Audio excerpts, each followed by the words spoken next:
I want to talk about one of perhaps arguably the most vivid characterizations going on in the show, Rumplestiltskin, played by Robert.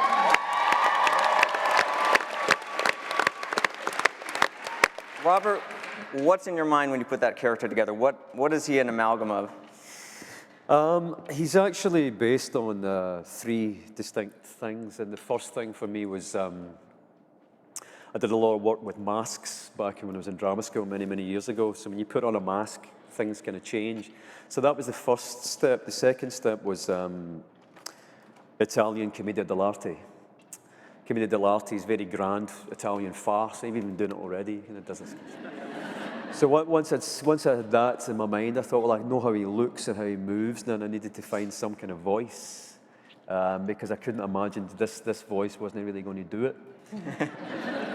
And actually, it was my son. It's my 6-year-old son, Pierce. I just suddenly heard him because he walks about the house doing this kind of wee.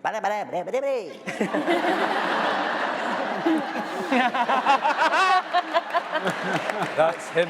That's him. So once I put all these 3 things together, that's what it is. And for the rest of you, what's it like to do a scene with Rumpelstiltskin? Is it unsettling? Is it like creepy? Do you get giggle fits? It's only difficult because we all love Bobby so much that I know I have to remind myself right before we start rolling that I'm afraid of this man. Because it's kind of a hard, no offense, but it's kind of hard to be afraid of you. As you're lovely and wonderful. Absolutely. Those are fighting words. I wanted to get some clarification on a little bit of the Once Upon a Time rule book from the producers. So for example, as Henry has told us many a time, nobody can leave or bad things will happen. So is every car that ever goes down that road, is it going to skid off the road, or? Well, unless they're giving birth. There's always that. Okay.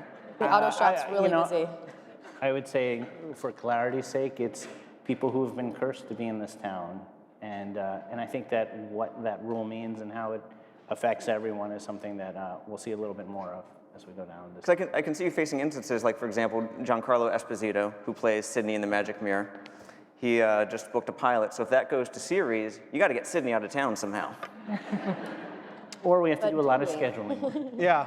Well, I think you'll see Sydney has an arc this season. So, you know, I mean, a lot of our actors sometimes will do other roles on other shows, and it's scheduling. It doesn't, just because somebody's doing a pilot or on another series. You know, in Lost, Nestor was doing a show, and he came back and told Jack his destiny whenever we needed him to. So we had the same. Sonia Walger was doing series. Yeah, so we're you know, I mean, it's kind of, it happens, so it's really more of a scheduling nightmare than anything. And as far as time had stopped in Storybrook until Emma showed up, Yes. and yet Henry did obviously age because Regina spoke about, you know, being handed him as a baby. Is part of the curse that nobody has picked up on the fact that... Yeah, and that things changed when Emma arrived, and that only since she arrived and time started moving forward have people started to kind of realize things were going on, and the whole kind of curse world that had been created had been altered. And the last topic, I know you don't like people getting ahead of themselves. We just started the show and all, but the curse and undoing the curse. There's obviously some sort of formula that will undo it. Are you going to start dropping little pieces of that in season 1? Well, perhaps we already have. Yeah. Take that. Vlog about that tonight, people. Or see that on the boards. Tell me we're not moving story forward. We'll show you.